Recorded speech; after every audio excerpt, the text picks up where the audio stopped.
No, lepo pozdravljeni in dobrodošli na predavanju Društva za zdravje srca in ožilja Slovenije. Z vami sem poleg sodelavk društva, podpredsednika in predsednika tudi jaz, Andreja Verovšek, in bom danes poskrbela za tehnično izvedbo predavanja pa za povezovanje tega dogodka.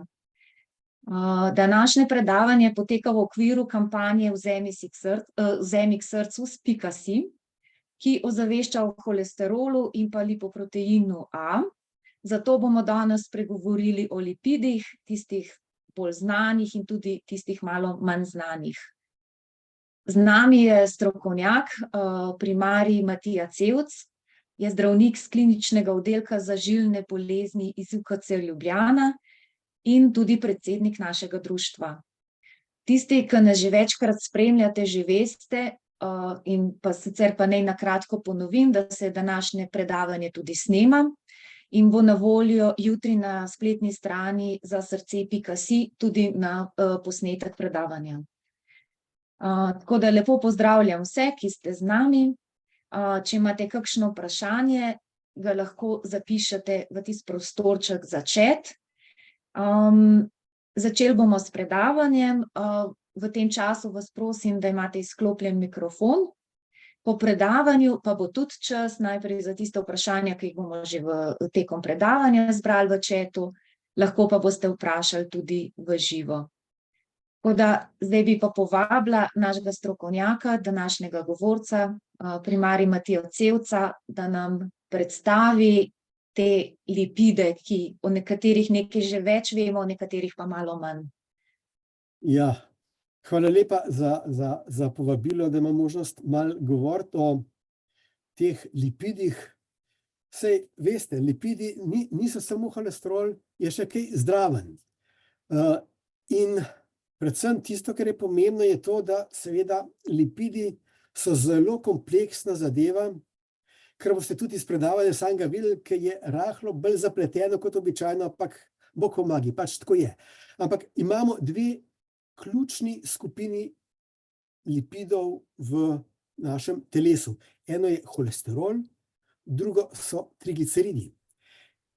Holesterol je ključna sestavina celice, brez nje živalske celice ni, medtem ko so trigliceridi, zlasti tisti, ki so shranjeni v maščobnih tkivih, to so pa naši sendviči, to so skladišče energije, ki jo uporabljamo, kadar pač nam drugje zmanjkuje.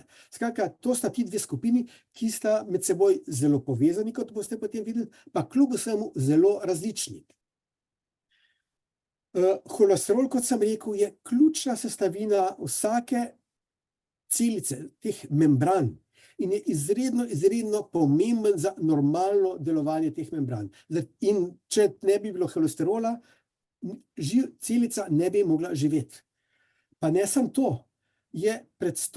holesterol je predstopna številnih hormonov, vitamina D, o katerem v zadnjih letih ogromno slišite, marsikaj je tisto, kar slišite, tudi ni čisto res, ampak pustimo to za kdaj drugič. Drugo, kar je zelo pomembno, žolčne kisline so zelo pomembne. Brez njih, kot vam bom tudi pozneje pokazal, ni možnosti prebavljanja v našem prebavnem sistemu, živčne ovojnice in skratka, cela vrsta zelo pomembnih vlog ima ta holesterol. Zato seveda je nujen, da ga imamo. Ampak, tako trigliceridi, kot tudi holesterol, kot sami veste, olje v vodi ni topno. Zaradi tega, da lahko holesterol in trigliceridi po našem telesu potujejo, jih moramo zapakirati v tako imenovane lipoproteine. To so taki delci, ki pa so zaradi svoje strukture v vodi topni oziroma prenosljivi. Vsebujejo jedro iz trigliceridov, okrog je pa ester, okrog so pa taki apolipoproteini in posebne druge beljakovine, ki omogočijo to topnost. Približno tako izgleda, kot je tule na tej sliki. Vidite, to je sredica s trigliceridom in estri holesterola, okrog so pa fosfolipidi, apoproteini, ki so ključni za delovanje nekaterih stvari, pa tudi kakšen protiholesterol se v tej membrani tudi najde. imamo celo vrsto različnih lipoproteinov. Zaradi tega tudi govorim o znanih in manj znanih. Njihova sestava je podobna, vendar se pa kljub vsemu zelo razlikujejo, zlasti po vsebnosti v jedru, po vsebnosti trigliceridov. To pa tukaj vidite, da tele hilomikroni, ki nastanejo v črevesu, imajo ogromno trigliceridov. To je tisto, kar prenaša energijo iz prebavil v naše telo.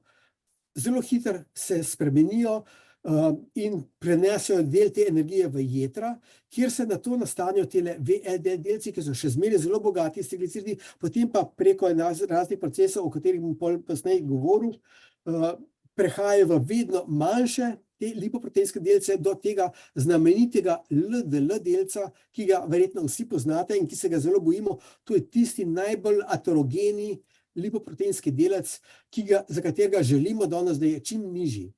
Potem je pa še HDL. Ta je pa malo bolj kontroverzen. Doslej smo vedno govorili, kako je koristen, ampak kot vam bom potem pokazal, ni vse zlato, kar se svet. Odkot torej maščobe v krvi? Iz dveh virov sta. Eno je prebavni trakt, drugo je pa notranja pot. In tako vidimo, da ta notranja pot, kot sem že rekel, te VLDL ratejo v jetrih, preko raznih mehanizmov prejdejo v LDL, deloma grejo v celice, prenaša ta LDL holesterol in na ta način obogati celice, pri čemer je pa nekaj zelo pomembno. Vsaka celica zna tudi sama holesterol narediti. In tako v naših celicah sintetizira skoraj več kot 1 gram holesterola, skoraj toliko kot v jetrih.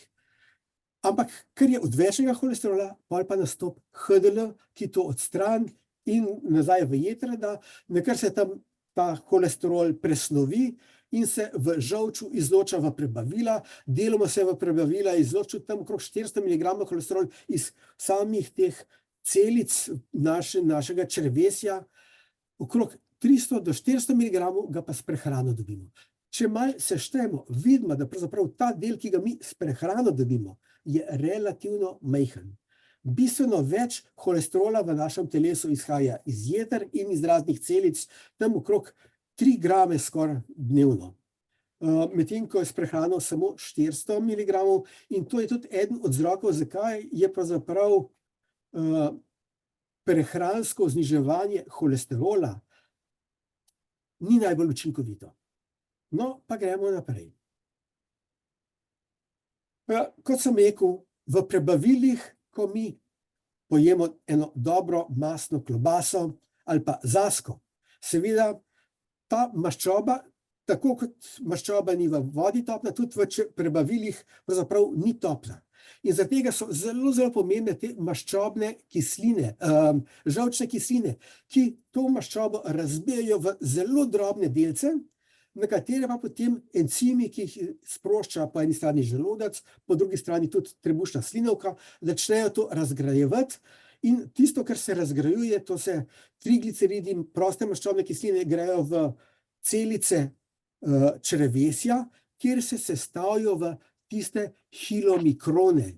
Te pa grejo v limfo in nato v kri. To so tiste največje, če se spomnite na začetku, ko sem kazal lipoproteine, največji so in izredno bogati z trigliceridi.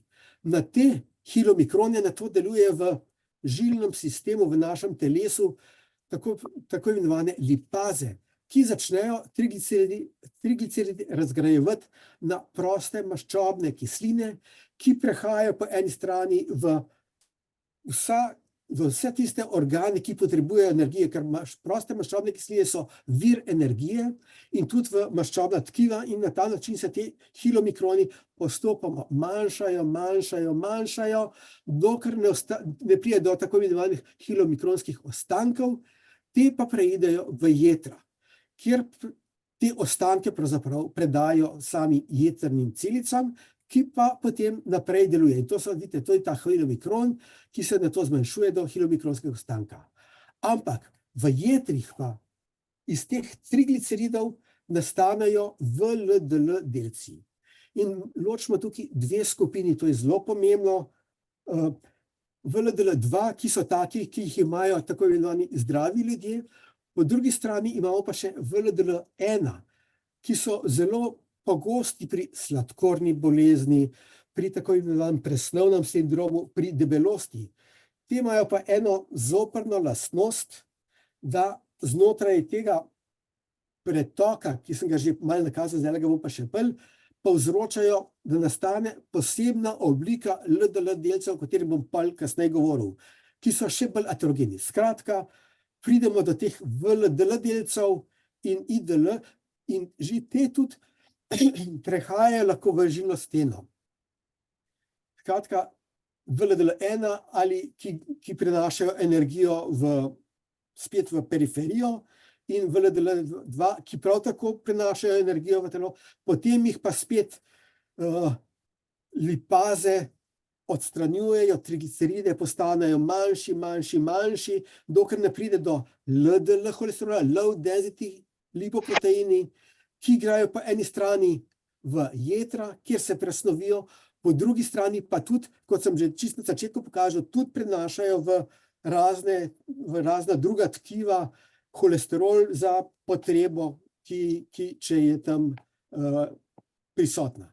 Skratka, tukaj imamo, kot smo prej rekli, zunanja pot in notranja pot. In to je vir teh maščob v krvi. Zdaj pojmo pa na trigliceride, na katere nažalost precejkrat pozabljamo, pa so zelo, zelo pomembni, kot vam bom pokazal. Gre za to, da povišani trigliceridi že te lahko povzročajo aterosklerozo.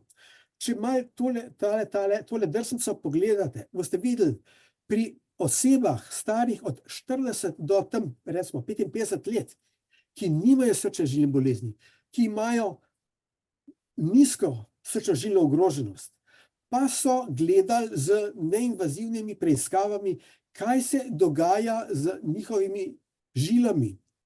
Če imajo relativno nizek nivo trigliceridov ali pa če imajo visok. In izkazalo se je, da tisti, ki imajo trigliceridov več kot 3,8, pogledajte, 73% takih oseb ima pravzaprav večpovirno aterosklerozo. Kaj to pomeni večpovirna? Da so našli spremembe na žilah, tako na vratnih žilah, kot tudi na koronarnih žilah, pa na žilah na nogah, pa na trebušni aorti. 73% teh ljudi je imel že tako imenovano nesimptomatsko aterosklerozo, ki pa načeloma lahko zelo hitro postane simptomatska, če nič ne narediš. Kaj pomeni simptomatska? Tako, da nas udari srčni infarkt, na primer, ali pa možganska kap, ali pa periferna žilna bolezen, to je tisto, ki ljudje hodijo, pa jih po 100 korakih ustavi bolečina v mečih ali pa v stegnih, pa morajo počiti, pa pol lahko spet hodijo. Skratka, to je že manifestna ateroskleroza. Ti ljudje pa niso še tega imeli, ampak imeli so pa že naplastitve. In vsi, ki imajo že take naplastitve, veljajo za zelo visoko ogrožene. Pozneje bom povedal še, kaj ta zelo visoka ogroženost pomeni. In tisto, kar je morda še dodatno zanimivo, tudi če so imeli ti ljudje normalen LDL, tle so kot normalen LDL štel, vse, kar je pod 3 milimole na liter, pogledajte, 63% teh oseb, če so imeli visoke trigliceride, je imel večpovirno aterosklerozo. Skratka, trigliceride ne smemo pozabiti. Zakaj? Zato, ker trigliceridi sami kot taki delajo ogromen škode. Kjer so trigliceridi visoki, je lokalno vnetje. Žile ne delajo tako, kot bi mogli. To je obremenitev s kisikom, to je ta oksidacija in rost. To so posebne beljakovine, ki še dodatno poškodujejo razne celice. In tisto, kar sem rekel, delajo majhne, goste LDL delce, znižujejo HDL, takrat, kadar je zaščiten, in še celo vrsto drugih stvari. Skratka, hipertrigliceridemija nosi s seboj zelo številne, dokaj škodljive zadeve in seveda tisti, ki imajo visoke trigliceride, kot vidite tukaj, imajo bistveno več srčno-žilnih dogodkov, in tudi srčnih infarktov. Skratka, tega se bojimo in zaradi tega moramo tudi na trigliceride pomisliti. Pri čemer je pa ena zelo pomembna zadeva. Če sem prej rekel, da holesterola s prehrano bolj slabo ga obvladujemo s prehrano. Pri trigliceridih je pa ravno nasprotno. Če ne pazimo na ustrezno prehrano, ki mora biti kalorično ustrezna, ne da se redimo, po drugi strani se zelo bojimo ogljikovih hidratov, zlasti tistih enostavnih, pa tudi alkohol zvišuje trigliceride. Tukaj pravzaprav pa lahko za prehrano in moramo s prehrano narediti, da jih znižamo. In to je taka spet ena od pomembnih razlik med holesterolom in trigliceridi. In še mogoče tale podatek je zanimiv. Tudi tiste osebe, ki imajo zelo nizek LDL holesterol, pod 1,8, pa imajo trigliceride več kot 2,3 milimola, kar je relativno kar nizko, imajo skoraj 30% večjo ogroženost za koronarne dogodke. Vidite, da trigliceridi so pomembni in moramo na nje tudi misliti. Če se pa to poveže z nizkim HDL-jem, in že prej sem povedal, visoki trigliceridi so zelo pogosto povezani z nizkim HDL-jem. Poglejte, take osebe so 10-krat bolj ogrožene kot tiste, ki imajo nizke trigliceride in visok HDL holesterol. In po drugi strani, to je samo še malo drugače pokazan, ena druga oblika, skratka, to je zelo med seboj povezan, visoki trigliceridi in nizek HDL, avtomatično pomeni visoka srčno-žilna ogroženost in je treba ukrepati. To so samo trigliceridi, ampak čeprav je v LDL delcih relativno malo trigliceridov, se je izkazalo, da tudi tisti, ki jih imajo malo več, da so takrat tudi ti LDL delci bistveno bolj škodljivi in povečuje, poglejte, za kakšen visok procent zvišujejo nevarnost za ishemično bolezen srca, se pravi infarkt, za možgansko kap in tudi za periferno arterijsko bolezen. Skratka, trigliceridi tudi v LDL delcih so žleht, po slovensko povedano. Zdaj pa imamo pa na naslednjo skupino. HDL. Za njega velja, da je to zelo koristen in si želimo, da bi bil visok. Ampak to sam še enkrat pokaže. HDL je angelček, LDL je hudiček. Kajti en nalaga, drug, kot sem že na samem začetku povedal, ko sem pokazal, kako krožijo te holesteroli in trigliceridi, HDL čisti. To je, temu reče, povratni transport iz periferije, odstranjuje holesterol in ga nosi v jetra in na ta način zmanjšuje načeloma aterosklerotične spremembe. Tukaj samo še enkrat pokažem, kako to poteka. Tukaj so cela vrsta raznih mehanizmov, ki so zelo pomembni in dokler smo zdravi in nimamo kakšnih večjih težav, vse to kot tukaj funkcionira. Ta povratni pretok holesterola štima, vidite, in gre v jetra, se ga tudi odstranjuje in potem v žolčne kisline, v prebavila in ven iz našega telesa. Ampak debelost, na primer, kaj naredi? Debelost naredi to, da se ta pretok holesterola začne zmanjševati, zato ker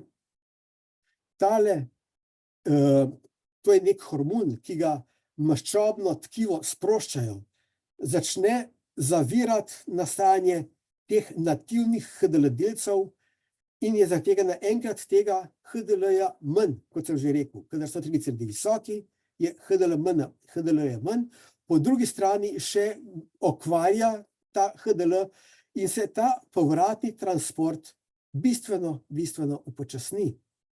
In to moti tako delovanje naših žlez z notranjim izločanjem, žilnega sistema, v celotno telo pravzaprav na ta način določene stopnje trpi, ker se zavre ta povratni transport, za katerega je HDL namenjen. In debelost povzroča tudi tako difuzno, vsesplošno vnetje v naših tkivih. Tak vnetno dogajanje kot bi rekel, na nizkem ognju. In vse to pravzaprav spet vpliva na to, da pride do disfunkcije ali napačnega delovanja HDL-ja. In kadar pride do disfunkcije, postane HDL lahko celo proaterogen. Zaradi tega je tako pomembno spet, da pazimo, da se trigliceridi zmanjšajo, da se debelost zmanjša, ker na ta način to vnetno dogajanje, kot ga tlele vidite, in vse tele škodljive mehanizme zavremo in izboljšamo funkcionalni HDL, in to je tisti, katerega želimo, da je visok, tega disfunkcionalnega pa ne maramo. In nažalost je tako, da tudi pri nekaterih, ki imajo zelo visok holesterol, pa mislimo, kako so zaščiteni, v resnici sploh niso, ker je tisti njihov HDL holesterol disfunkcionalen in povzroča pravzaprav lahko celo škodo, ne pa korist. Še enkrat, kaj debelost povzroča? Povzroča, da se naše maščobna tkiva spremenijo. Tukaj vidite, da se spremenijo, to vpliva na gene v jetrih, inzulinsko neobčutljivost. Vi veste, da debelost je zelo povezana s sladkorno boleznijo tip 2. Zaradi inzulinske neobčutljivosti, in to debelost dela. Debelost dela tudi to, da pride do napačnega delovanja žil, in zaradi tega je debelost povezana s hipertenzijo. In neredko je, če nekdo shujša, se mu sladkorna bolezen popravi, se mu hipertenzija popravi in morda celo ne rabijo več zdravil. Po drugi strani pa tudi, včasih smo mislili, da so maščobna tkiva samo rezervoar energije. Ni res. Maščobna tkiva so zelo potenten endokrini organ in sproščajo zelo številne hormone, ki delujejo tako na krvni tlak, srčni utrip, sistemsko vnetje. Tukaj tudi vidite, sproščajo se prošče maščobne kisline, ki spet dodatno povzročajo vnetje. In vse to so maščobe, ki pa niso toliko poznane, in to je ena od tih stvari, na katere se hotel danes opozoriti. Zakaj pravzaprav danes toliko govora o debelosti, škodljivosti debelosti in potrebi po shujšanju? Ker debelost sama, vnetje, kot sem že rekel, hipertenzija, povzročajo dislipidemijo, se pravi motnjo v presnovi maščob, inzulinsko neodzivnost, sladkorno bolezen, aterosklerozo, zamaščenost jeter. Na primer, zamaščenost jeter je en zelo, zelo pomembnih dejavnikov tveganja, ker ta zamaščenost povzroča tudi tam, kot sem že prej rekel, do tega, da pride do raznih genskih sprememb. Po drugi strani pa zamaščenost jeter, kolikor napreduje, je eden od pomembnih sprožilcev tudi rakavih obolenj na jetrih. Tako da na vse to moramo misliti. Demenca je zelo povezana z debelostjo. Vse pa gre pravzaprav v večini preko vnetnega dogajanja, ki je tako intenzivno v teh maščobnih tkivih. Inzulinska neodzivnost, veste, že to samo zavira v maščobnem tkivu tisto, čemu je namenjen. Ko pride potreba po energiji, bi morali v maščobnih tkivih priti do sproščanja prostih maščobnih kislin.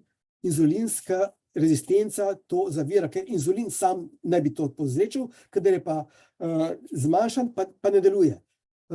In vse te stvari pravzaprav vidite, da so pomembne, in tako imamo tale mehanizme, kako ta lipoliza sprošča prostih maščobnih kislin, kaj vse to povzroči. Zelo pomembno je pa zlasti za tiste maščobna tkiva, ki so znotraj našega trebuha. Zakaj? Ker če se tam sproščajo te proste maščobne kisline, grejo neposredno v jetra, kjer sprožijo novo sintezo tistih VLDL delcev, ta velikih, ki so tako škodljivi. Skratka, vidite, saj to je, kot sem rekel, danes bo malo bolj zapleteno predavanje, ker vidite, kako je to vse med seboj prepleteno, kako eno drugo spodbuja, kako imamo tako imenovane pozitivne povratne, škodljive povezave in zaradi tega moramo te povezave prekiniti in na ta način pravzaprav izboljšati delovanje našega žilja in na ta način tudi preprečiti, da pride do žilnih zapletov, tako možganskih kot srčnih, kot perifernih, kar skupnim imenom imenujemo srčno-žilni zapleti. Tule vidite še enkrat, kaj vse ta debelost dela, to bom spustil, je že preveč. In tudi tukaj vidite te povezave, zlasti bi še enkrat povedal, sistemsko vnetje in inzulinska neodzivnost, ker tudi še eno, morda tudi ni tako nepomembno, debelost in inzulinska neodzivnost povzroča tako imenovano ektopično kopičenje maščobnih tkiv. Ektopično pomeni, da se začne kopičiti na neobičajnih mestih, med drugim tudi okoli srca. In to maščobno tkivo, ki nastaja okrog srca, je ravno tako spremenjeno in sprošča vnetnice v svoje okolice, vnetne, te razne provnetne molekule, kar seveda deluje na samo srce in ga na ta način tudi okvarja. Tudi tam. Tako da vidite, da srčna disfunkcija je lahko, srčno popuščanje je lahko tudi s tem zelo, zelo povezano. Dobra novica je pa to, že blago znižanje naše telesne teže deluje pozitivno na vse to, kar sem zdajle skoraj 20 minut govoril, kaj se je škodljivega. Zaradi tega smo veseli za vsako izgubljeno kilo maščobnega tkiva. Pri čemer smo pa malo manj zadovoljni, kadar imamo tako imenovano jojo hujšanje. To je tisto 20 kil dol, pa 21 kil gor. Zakaj se tega bojimo? Zaradi tega, ker to vodi v tako imenovano sarkopenično debelost. Kaj pa je sarkopenična debelost? To je to, da ko mi shujšamo poleg maščobnih tkiv, shujšamo tudi v mišična tkiva. Ko se tako nezdravo spet nazaj zdrbimo, se povečajo maščobne celice, mišične pa ne. In to je tisto, kar je zelo škodljivo. Zaradi tega mi vedno pri hujšanju poudarjamo, da je treba poleg kaloričnega in energetskega delovanja vedno zraven vključiti tudi telesno dejavnost, s čimer mi zavremo izgubo mišične mase. In pri takem hujšanju je treba vedno pomisliti tudi na to, da bi morali malo več beljakovin pojesti. To velja zlasti za starejšo populacijo, ki pri hujšanju še posebej izgublja tudi mišično maso. In zaradi tega je treba približati tam skoraj 1 gram na telesno težo na dan beljakovin zaužiti, pri čemer seveda beljakovine niso samo v šniclih, so tudi marsikje druge. In zaradi tega tudi razne stročnice in podobne stvari vsebujejo beljakovine in je treba na to pomisliti. Trigliceridi, aterogenezna dislipidemija, metabolni sindrom. Pravzaprav vse to, kar sem zdajle govoril, je to. Povišani trigliceridi so povečani z znižanjem HDL-ja in neredko z tako imenovanim fenotipom B za LDL delce, to so majhni, bolj gosti in bistveno bolj škodljivi LDL delci. In gremo zdaj še na te LDL delce. In če grem na to, dejstvo je, da ni aterosklerotične lehe ali plaka ali kakorkoli, ali pa naplastitve, v kateri ni holesterola. Skratka, holesterol je pogoj, da sploh imamo aterosklerozo. In vemo, da to je načeloma počasi napredujoča bolezen in ko pride že do določene stopnje, lahko pride do tega, da imamo na primer angino pectoris, ko je na primer koronarna žila zožena tako, da ob nekem naporu ne more več zadosti kisika prinesti mišični celici.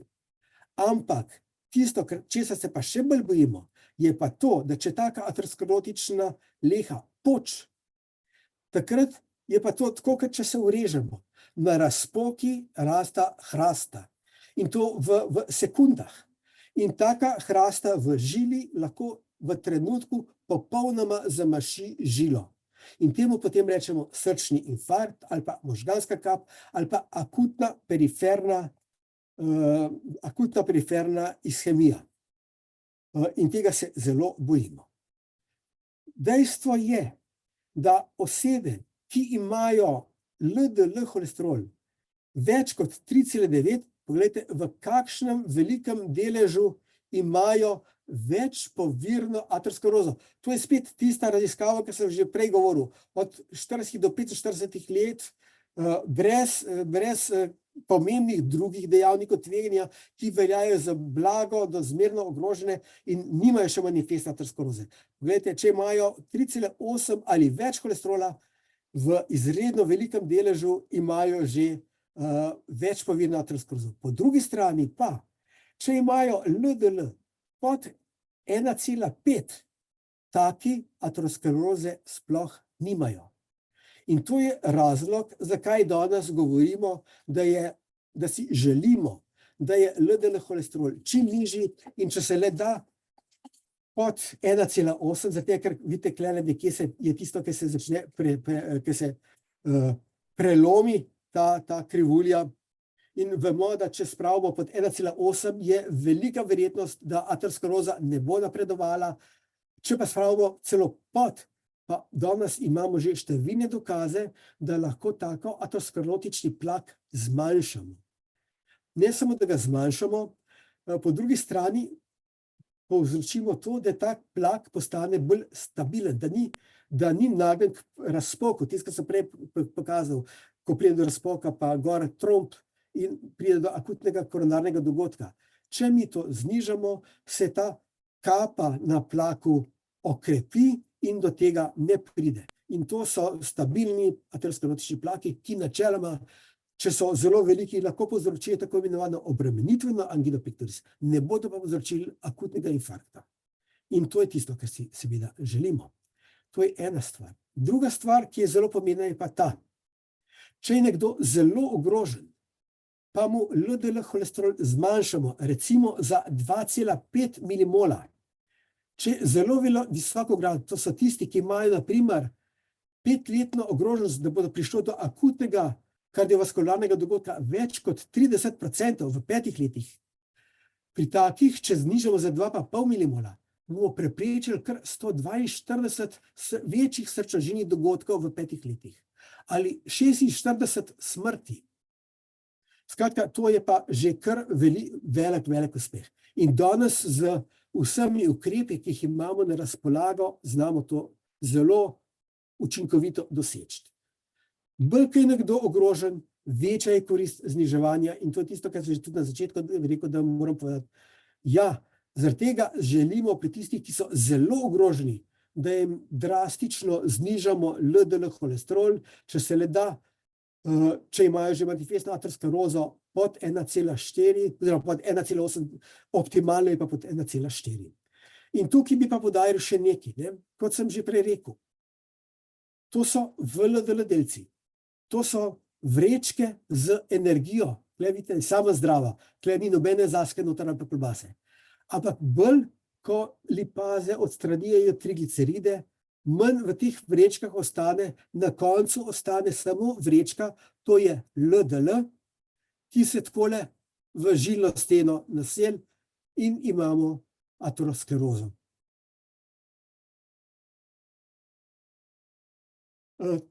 To smo že prej povedali, bom spustil, ampak namen tiste slike je bil ta, da še enkrat pokažem to lipidno LDL delci, tisti, ki so pri visokih trigliceridih, ki imajo velike VLDL delce ali VLDL delca 1.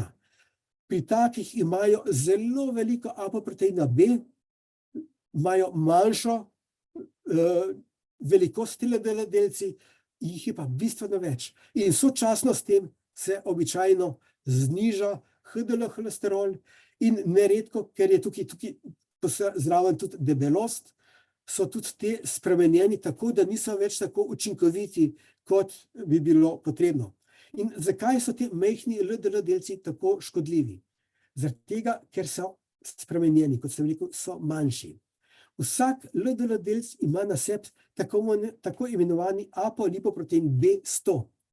Če je velik ta LDL delec, je ta skoraj ves skrit v notranjosti.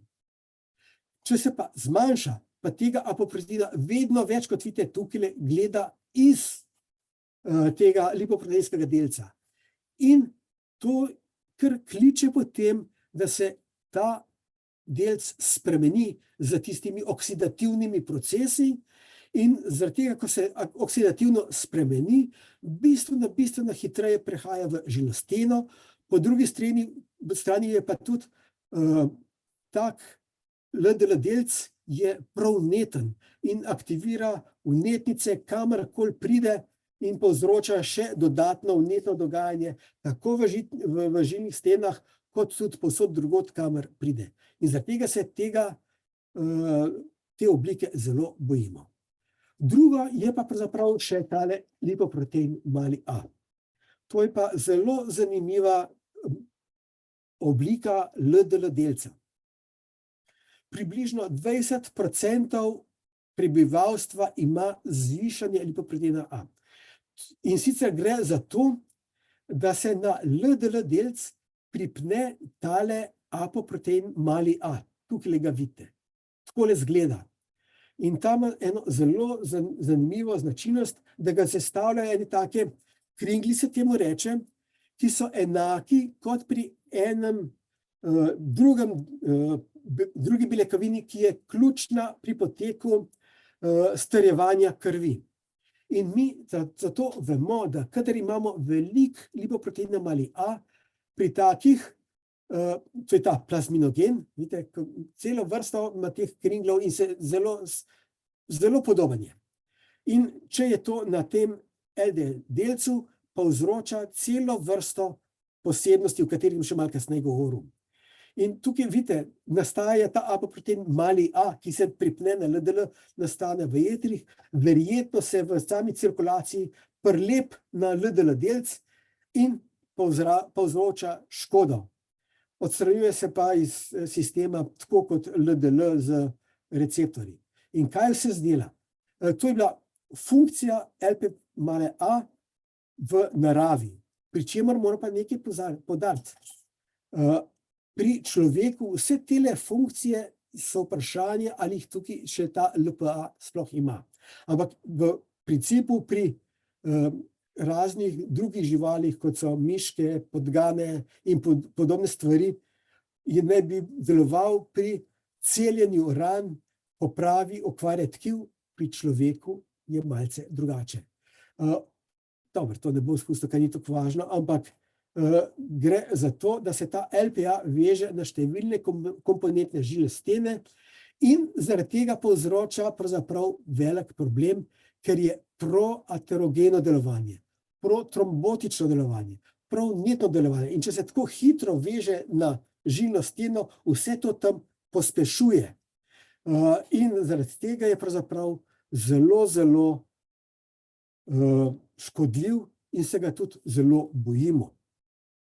Tle še enkrat pravzaprav, kaj vse nam preko proaterogenega delovanja in protrombogenega delovanja, kaj vse dela in zakaj pravzaprav želimo, da je tega čim manj. Žal je problem v tem, kot sem že rekel, da je približno 20% prebivalstva naj bi imeli ta LDL, lipoprotein mali a povišan. Nimamo trenutno še zelo učinkovitega zdravila, s katerim bi to lahko zniževali. Z temi sodobnimi biološkimi zdravili lahko znižamo LP mali a tam do okrog 30%, je pa nekaj res. Zdaj so v razvoju, oziroma ne, so že v preizkušanju nova zdravila, ki bodo drastično znižali ta lipoprotein mali a in upamo, da na ta način tudi vse tiste zaplete, ki jih pravzaprav ta lipoprotein mali a dela, nisem omenil, stenoza aortne zaklopke je zelo povezana z zvišanim lipoproteinom ali A in že v teh študijah, ki so jih delali za temi trenutno dostopnimi biološkimi zdravili, se nakazuje, da je bilo pri tistih, ki so dobivali te injekcije, da je bilo po 5 letih manj stenoz aortne srčne zaklopke, seveda je bilo tudi manj ateroskleroze, ampak to tam bolj povezujejo z drastičnim znižanjem LDL-ja. Torej, tukaj vidimo, da lahko ta LPA povzroča velike težave in vidite, kako je povezan z srčnim infarktom, stenozo sem ravno kar povedal, koronarnih arterij, karotidnih arterij, umrljivostjo in tisto, kar je morda še bolj zanimivo, je pa tole. Če so gledali škodljivost LDL delca in lipoproteina mali A, so videli, da je ta lipoprotein mali A kar 6-krat bolj aterogen kot sam LDL delc. Torej, imamo res tehten razlog, da to prvič spremljamo, danes, ko še ne moramo dosti zdraviti, zaradi tega, ker če najdemo pri nekom zelo visok lipoprotein mali A, potem se moramo potruditi, da vse ostale dejavnike tveganja, na katere lahko vplivamo, zmanjšamo, kar se da, in na ta način pravzaprav zmanjšamo ogroženost in da pravzaprav preprečimo zaplete. In če nekako zaključim, trigliceridi so pomembni dejavnik tveganja in moramo na nje vplivati najmanj tako, da se zdravo prehranjujemo, da smo redno telesno dejavni in znižamo, če se le da, vsaj pod 2,3, ker kot sem vam pokazal prej, vse, kar je nad 2,3, je slabo. HDL je načeloma koristen, dokler je funkcionalen, ker omogoča odstranjevanje holesterola iz žil v jetra in zmanjševanje aterosklerotičnih plav. Ampak ob raznih bolezenskih stanjih, debelost, kronična ledvična bolezen ali podobno, pa postane lahko celo proaterogen. In tretja reč, majhni gosti LDL-ci in lipoprotein mali A so tistih, ki se jih zelo bojimo in na katere moramo spet delovati po eni strani z zdravim načinom življenja, po drugi strani pa tudi z zdravili, kot so statini, ezetimibe in nenazadnje biološka zdravila, s katerimi danes razpolagamo, da tale mrtvaški ples premaknemo v tole in da iz mladih, če tole malo pogledam, vidim, da so tam same punce, ne vem, zakaj ni fantov, ampak takole je tlele narisati. Ker vidimo, da tukaj pomladijo in kot vidite, nagice kar v šotor letijo, pol pa tukaj ampak to ne bom več naprej kazal, da ne bo nespodobnosti. Hvala lepa.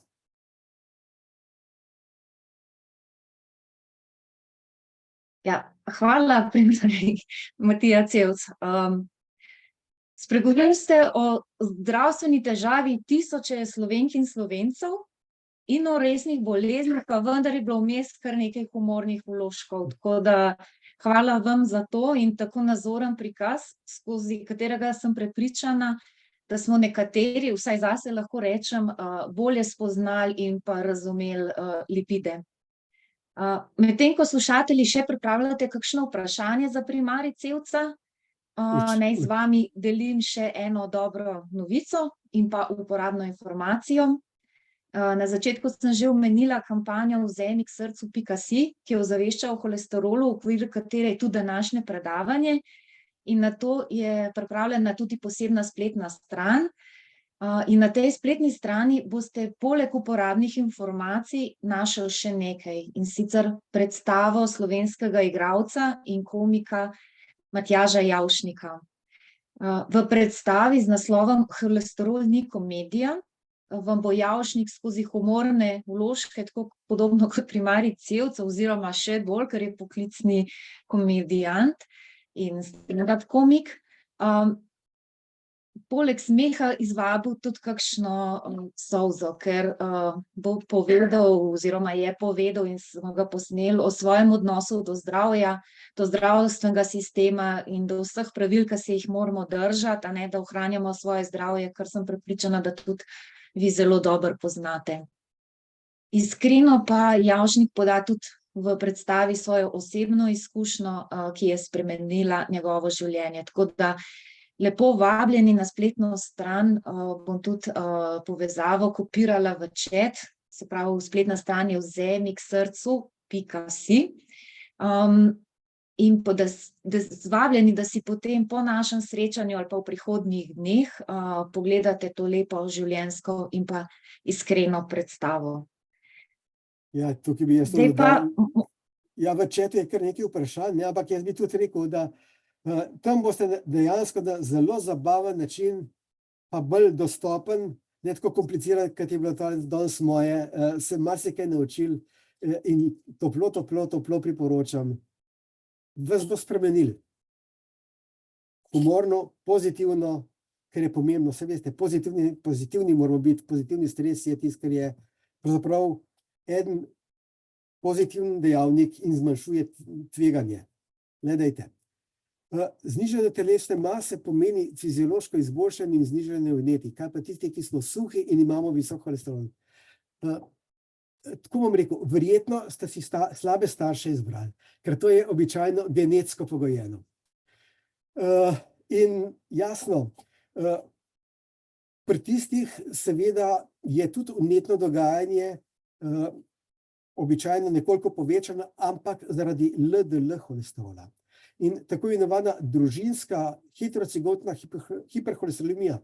Zelo pogosto so te ljudje suhi kot trlce. Holesterola imajo pa 12, 15, 20, od tistih, ki imajo 20, je verjetno že homozigotna družinska hiperholesteremija. Če bomo pri takih zdravili znižali LDL, se bo tudi to zmanjšalo. In kot sem prej povedal, danes lahko z zdravili za 85%, če jih sestavljaš skupaj, za 85% zmanjšamo raven holesterola in na ta način drastično zmanjšamo srčno-žilno ogroženost. Zdaj pa ne vem, kaj je mišljeno lipidem in kaj pomaga pri zmanjšanju lipidema. To pa ne vem, kaj je mišljeno kot lipidem.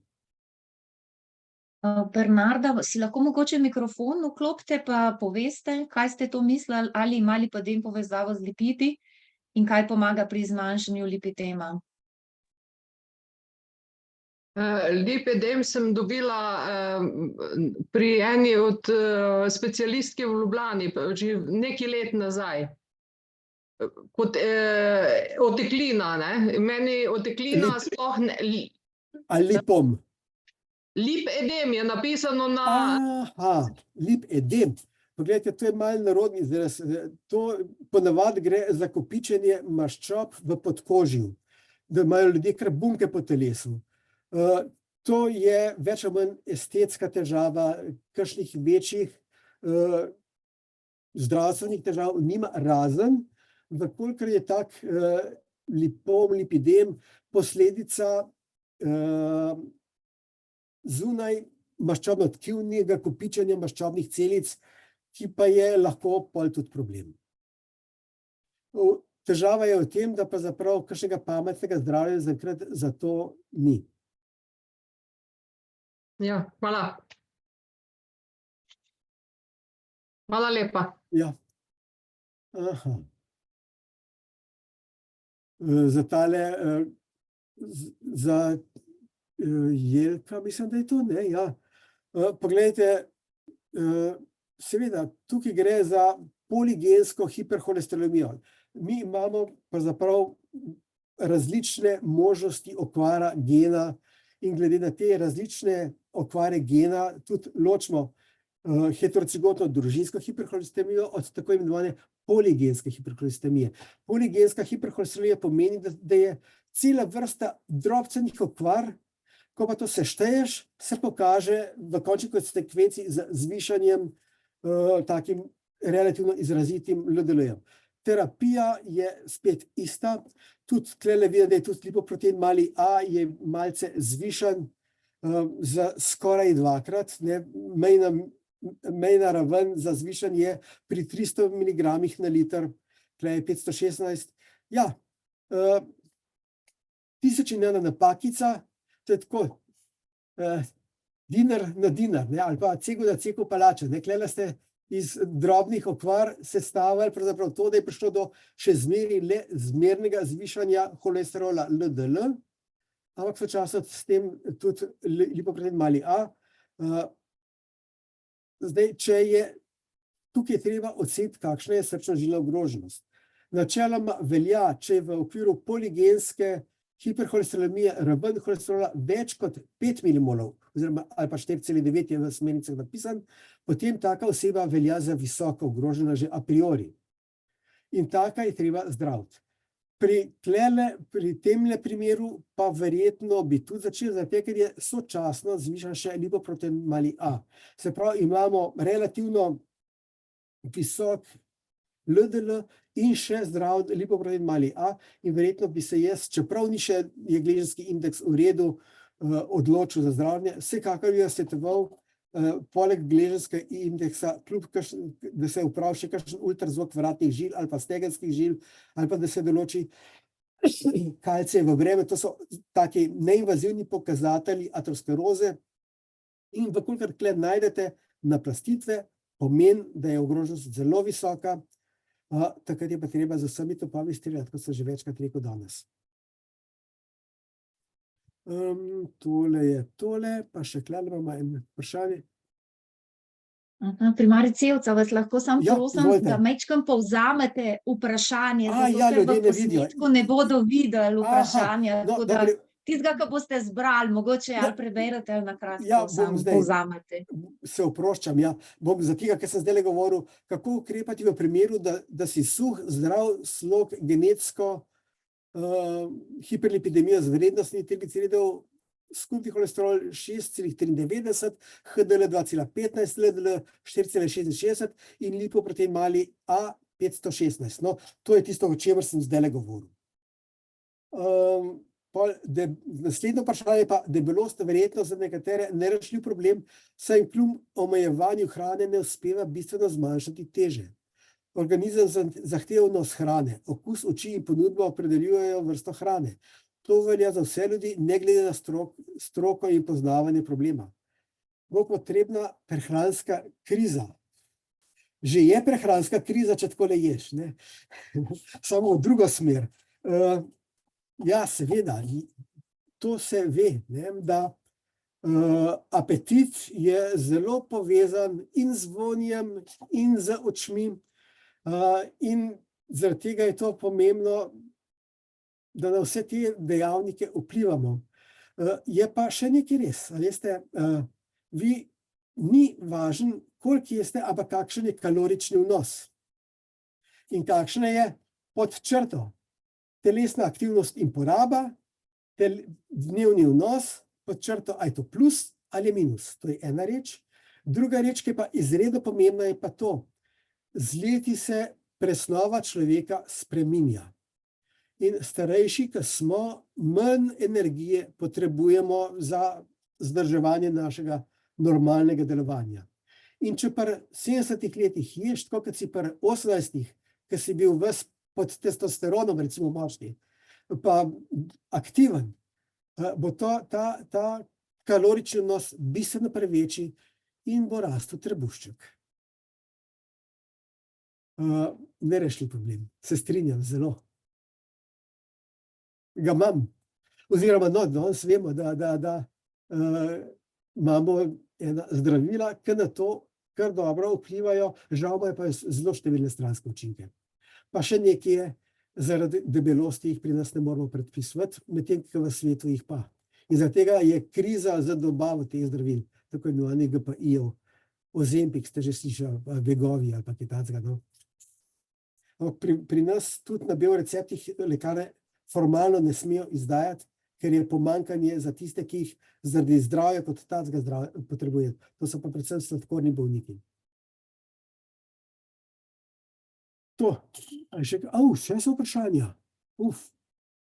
Kar se Ja. nabirajo. Ja, glede na to, da imaš dostopno do rednih pregledov in analize krvnih problem, vse manj evidentno. Kaj imaš pogled na to? Gledajte, zato je pa društvo za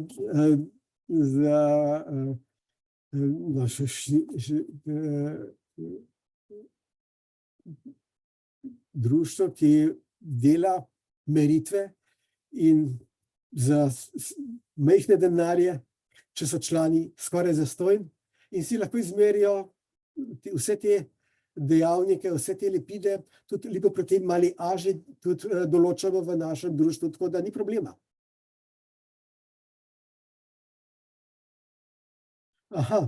Kako ugotoviš, koliko trigliceridov imaš v LDL-ju oziroma katere LDL delce imaš? Težko, ampak posredno se pa da. Če pri nekomu določamo lipidogram, ki vsebuje tudi podatek o LDL-ju in sočasno določaš tudi apoprotein B, to se tudi določa že v zelo številnih laboratorijih, lahko v razmerju med LDL in ApoB sklepaš, ali gre za majhne ali velike delce. Vsak LDL delec ima en apoprotein B. In če je torej apoprotein visok, LDL pa relativno nizek, veš, da ima taka oseba verjetno majhne in bolj goste LDL delce. Drugače pa to v študijske namene se to določa, ampak drugače pa rutinsko pa ne. Na katerega specialista bi se človek obrnil, da bi dobil primerno razlago za slabo stanje in za način življenja? Pravzaprav kar na osebnega zdravnika. Vsak osebni zdravnik bi to moral vedeti in tudi vedo. Je pa res, da dostikrat nimajo časa za en tak malo bolj poglobljen pogovor pri ljudeh, ki so zaskrbljeni in imajo tisoč in eno vprašanje, in verjamem, da takrat te družinski zdravniki kar malo nervozni ratajo in te skenslajo, no. Ampak načeloma, da bi bil kakšen prav poseben specialist, drugače so pravzaprav dietetiki, tudi tisti, ki o prehrani veliko vedo. To je, z dietetiko se ukvarjajo pravzaprav specialisti iz področja zdravstvene nege, diplomirane medicinske sestre in tehniki imajo specializacijo tudi dietetike, tako da tam. Kar se zdravljenja tiče, on vam bo lahko povedal o prehranskih možnostih, seveda o zdravilih pa načeloma zdravnik. Velja stereotip, da se statine predpisuje zaradi pritiskov farmacevtskih družb. Poglejte, to ni res, ne. To že dolgo časa ni res. Če se malo spomnite, sem vam pokazal tisto drsnico o ravni holesterola LDL in dokazanih aterosklerotičnih spremembah v žilnih stenah. In ste videli, da če ima nekdo 3,4 milimola na liter, 3,8 milimola na liter LDL holesterola, da ima skoraj 70% teh oseb več povirjeno aterosklerozo. Po drugi strani, če je LDL holesterol pod 1,5, ateroskleroze ni. Imamo raziskave zelo prepričljive, ko so osebam, ki so prebolele srčno-žilni dogodek, so jim z znotrajžilnim ultrazvokom gledali prostornino aterosklerotičnih plakov. Potem so jih pa zdravili z zdravili in je prišlo do drastičnega znižanja LDL holesterola in izkazalo se je, da se je prostornina teh plakov zmanjšala in da so se stabilizirali. Skratka, to ni pritisk farmacevtske industrije, ampak so spoznanja iz zelo velikih, poglobljenih in natančno vodenih raziskav. Tako da, dobro je, jaz v to verjamem, mogoče na začetku sem bil tudi jaz zdaj malo tako v dilemah, ampak zdaj pa nisem več. Odkar so te raziskave, da je ateroskleroza reverzibilna, prišle, to kar verjamem. Kaj pa homocistein? Ja, pogledajte, homocistein je en od molekul, ki jih povezujejo z aterosklerozo, ki jih povezujejo s trombozo. Vemo, da se ga da nekoliko zmanjšati, če se določene vitamina E, ampak doslej pa še ni bilo raziskave, ki bi dokazala, da zniževanje homocisteina ima prognostično korist. Tako kot ni bilo nobene raziskave, ki bi pokazala, da dodajanje vitamina C, dodajanje vitamina D, dodajanje katerega vitamina E, na primer, preprečuje aterosklerozo, da izboljšuje prognozo. Takih dokazov ni. So sicer študije presečne, ki pokažejo, da je pri tistih, ki imajo aterosklerozo, nekoliko več takih, ki imajo znižano raven vitamina D. Pričemer moram pa nekaj reči, ne?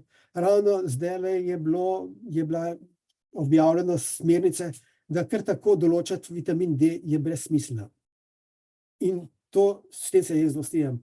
Vsaka preiskava, ki jo mi delamo, mora imeti za seboj razmislek, kaj bomo s to preiskavo dokazali ali pa ovrgli. Ker za vsak slučaj delati preiskave je nesmiselno. Zakaj? Zaradi tega, ker je za nekoga čisto normalno, je lahko za drugega bolezensko. In če se bomo mi na te izvide preveč obešali, ne da bi gledali celovito sliko celotnega človeka, se lahko v kolena ustrelimo in bomo začeli zdraviti izvide namesto človeka. Nekaj podobnega je s homocisteinom. Holesterol se tvori po noči. Kaj spodbuja tvorjenje holesterola? Ne, holesterol se tvori ves čas. Zdaj, včasih so mislili, da predvsem po noči, ampak temu ni čisto tako. Imamo mi cirkadiane ritme, imamo mi sezonske ritme. Je res nekoliko več, ampak ne pa samo takrat. Tako da in zaradi tega pravzaprav tudi lahko zdravimo in zaradi tega lahko zdravila za zniževanje holesterola, ta novejše oblike, jemljemo kadarkoli, čeprav je neka mantra, da svetuje, da se jemlje statine zvečer, ampak ni potrebno. Lahko jih tudi dopoldne ali pa opoldne. Novejši statini so taki, da prehrana na njih ne deluje. Zaradi tega jih lahko kadarkoli jemljete. Zelo zgodaj so pa imeli malo drugačno prehajanje v telo, če so bili zaužiti ob prehrani. Prebrala sem, da lahko preveriš, če imaš slab LDL z meritvijo krvi v krvi oksidiranega LDL. Se v praksi pri nas meri oksidativno spremenjen LDL. Meri se v študijske namene, ne pa v rutinske namene. Tako da to se žal ne da narediti. Mislim, da, ampak se ne dela rutinsko. Statini zmanjšujejo LDL, ne pa lipoprotein malja, a ga povečujejo. Tukaj so malo nasprotujoči podatki. Nekje so pisali v enih raziskavah, da naj bi ga, v veliki večini pa, da ne. Tako da to ni problem in zmeri je pa itak, da ko mi neko zdravilo damo, kar se statinov in podobnih tiče, po 4-5 tednih preverimo, ali je šel LDL dol. Tudi če ni šel in vemo, da LP(a) zaradi statinov dol za primer ni šel, lahko rečemo, da smo s tem izboljšali verjetnost, da ne bo prišlo do zapletov, kot sem prej kazal, pri tistih, če za 2,5% znižaš, kako se zmanjša število večjih srčno-žilnih dogodkov, 142 v 5 letih. Skratka, kakorkoli sukaš, korist je pri zdravljenju s statini in zniževanju LDL holesterola.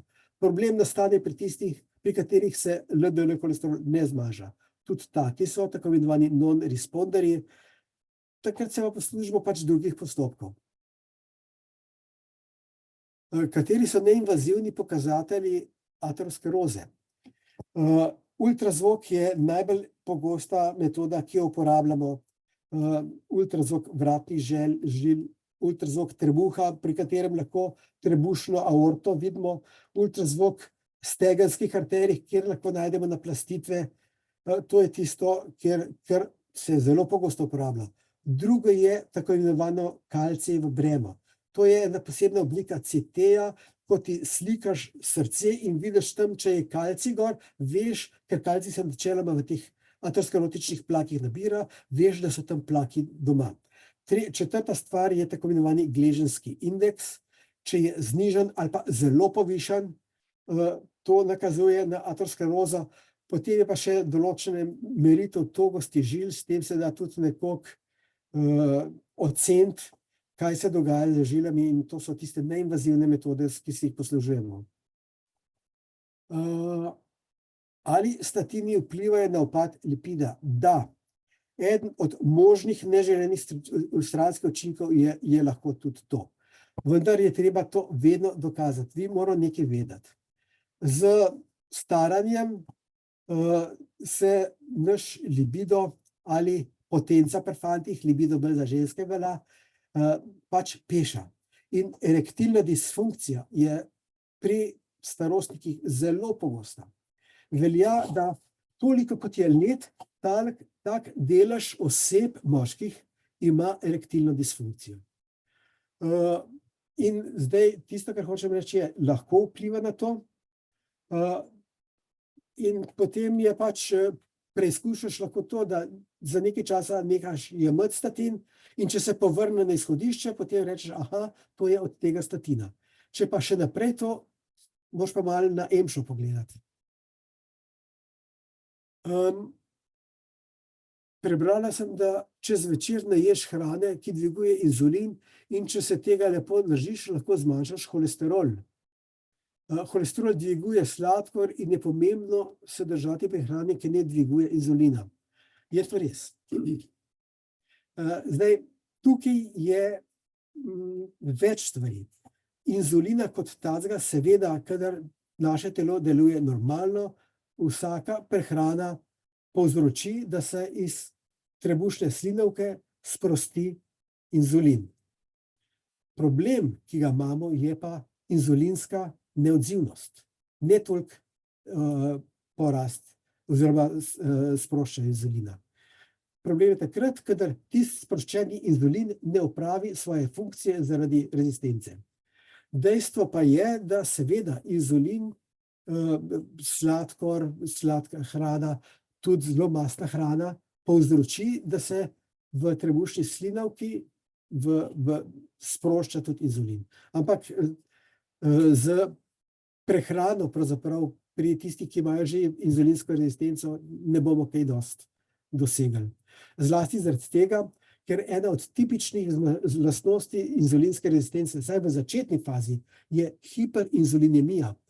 Ker tkiva na inzulin ne odgovarjajo dovolj, začne trebušna slinavka zmeraj bolj producirati ta inzulin, kar ne pomaga, ker je inzulinska rezistenca. Dokler se celice, ki ta inzulin proizvajajo v trebušni slinavki, ne izčrpajo, pa imamo pa dvojen problem. Takrat je pa treba na inzulin od ozuni prejeti. Se moramo začeti zbadati. Kaj je feritin? Ja, to je pa čisto iz tretje zveze. To je pa ena molekula, ki jo uporabljamo, kadar skušamo opredeliti slabokrvnost. In sicer tisto veliko slabokrvnosti, ki je povezana z izguba krvi. Ali pa na drug način pomanjšano izdelavo krvničk, rdečih krvničk v kostnem mozgu. Ja, žal je vse večji občutek, da se reagira na izvide in ne občutja človeka. Morda ne, je pa res, da je treba reagirati na oboje. In sicer to, če je, bom rekel, blago zvišanje holesterola, seveda prvemu mlademu človeku ne bo še reagiral takoj z statini. Po drugi strani pa, kot sem prej rekel, pri številnih ljudeh, ki imajo dejavnike tveganja, pa sovražijo statine, jih moramo skušati prepričati, da statini niso strup, ampak da so zdravilo. Je pa res, se veste, to je že Paracelsus, znamenit renesančni zdravnik, rekel, razlika med strupom in zdravilom je v odmerku. In seveda, zaradi tega je zdravila treba jemati tako, kot je prav, ne preveč, ampak tudi premalo ne. ker za homeopatijo, ker to so pa tiste drobni umirki, vemo, da tudi ni koristna. Oksidirani holesterol, vse to sem pa že prepovedal, ne? A nisem. No, skratka, oksidativno spremenjen LDL holesterol je tisti, ki bistveno hitreje prehaja v žilno steno in zaradi tega se ga bojimo. In tega je več pri tistih, ki imajo sočasno tudi hipertrigliceridemijo. Vpliv sladkorja in škroba na HDL, LDL in trigliceride. Ja, sladkor, enostavni ogljikovi hidrati povzročajo v jetrih sintezo VLDL. Če je tega zelo veliko, če so take osebe debele, VLDL1 za vsem tistim, ker sem danes že omenil in to je tisto, česar ne maramo. Kaj menite o biostatinih? Prodaje v lekarnah? Seveda, se oni hočejo služiti. Biostatini so načeloma goljufija. Gre za to, da kot biostatine prodajajo marsikaj. Tisti, ki so najbolj propagirali, tisti, ki čistijo žile, ne? Sirkovo krtače letajo noter po žilnih stenah in pucajo. To je neumnost. Gre za to, da v teh biostatinih je več substanc v majhnih odmerkih. Med drugimi naj bi bil noter tudi tako imenovani rdeč riž. Rdeč riž je pa proizvod posebne glivice, ki na rižu raste in sprošča po eni strani barvilo, po drugi Monuscus purpureus se zato imenuje rdeč purpur, ne, purpurna barva, rdeča, sočasno s tem pa tudi monakolin K, to je pa lovastatin. Ampak sevi te glivice se med seboj strašno razlikujejo. In eni proizvajajo ta monakolin K, drugega pa ne. In odvisno od tega, kakšen sev je na tem rajžu gor rastu, je tudi vsebnost tega monakolina K v tem rižu. In so razlike tudi do 100-krat v količini monakolina K. To je eno.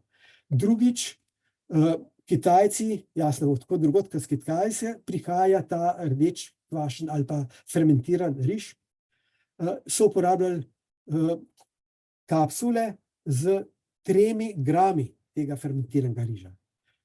V tem biostatinu je pa 300 miligramov. Pa si lahko mislite, koliko je tega monakolina K, če ga sploh je kaj. Druga, kar je zraven, je še nek izvleček artičokele, če se ne motim. Potem so pa še ali so fitosteroli, ali so neki antioksidanti, ne vem, no, še ene stvari, ki jih kar zato dodajajo, da pravzaprav imajo pravico sploh to kot nek prehranski dodatek z zdravstveno deklaracijo prodaje. V resnici pa to natek. In podobno velja tudi za Q10, kad naslednji sprašujejo, ali lahko, če jemlješ statine, jemlješ še Q10. Seveda ga lahko, če imaš denar, da ga kupaš. Ampak koristi ne bo pa nobene od njega. Ker je veliko vprašanje, koliko se ga bo sploh prešlo v kri. Po drugi strani je ta ubiquinon, se to drugače imenuje, in je v neki spodnji veji v procesu nastanka holesterola, sinteze holesterola, ki ga za statini prekinemo. Čisto na koncu tudi ena stranska veja ubiquinon, ki je dejansko pomemben za delovanje v mišicah. Ampak kot sem rekel, vsaka celica v telesu zna sintetizirati holesterol in tudi ubiquinon. In zaradi tega pravzaprav ni nobene potrebe, da bi dodajali ta ubiquinon, ker ga celice imajo. Tisto, kar mi s statini znižujemo, je holesterol v krvi, ne v celicah.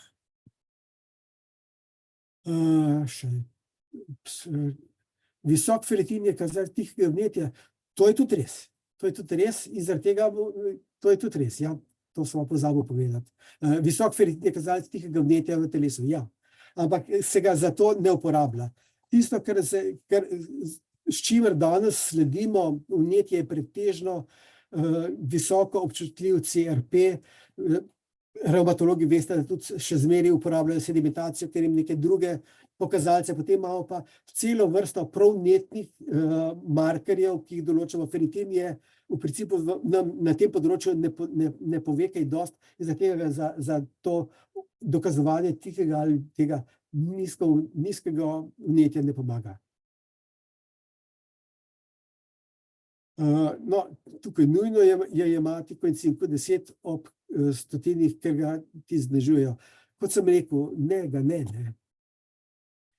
To je percepcija, ampak dokaza, drugače bi rekel, kar nekaj sicer slabo vodenih raziskav je bilo narejenih, nobena doslej ni dokazala, da bi koencim zmanjšal tisto, česar se pri jemanju statinov najbolj bojimo, to se pravi teh mišičnih simptomov.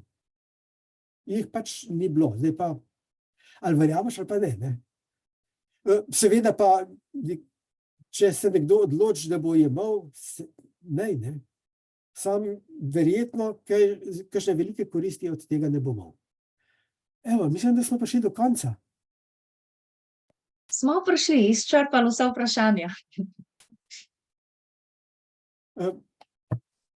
Torej, hvala lepa. Časovno smo tudi, Ja. pardon. Saj, glih hotel sem reči, da pravzaprav tudi hvala za potrpežljivost in vesela na večero eno klobasico pojesti, ne. Pa tamle na Dolenjskem cvičk zraven, ne, šobatovi. Gospod Černelič, ne govorim. Predavanje pička pa ne pijeva, pravzaprav alkohola zelo malo. Spodobi se in pravično. Vsaj nekaj se ne pregrešimo. Dobro. Hvala Ja, hvala lepa za lepa. predavanje, je bilo lepo. Hvala lepa. Poučljivo in nazorno, ja. Hvala. Še Hvala enkrat. vam. Nasvidenje. Nasvidenje. Hvala. Pozdrav.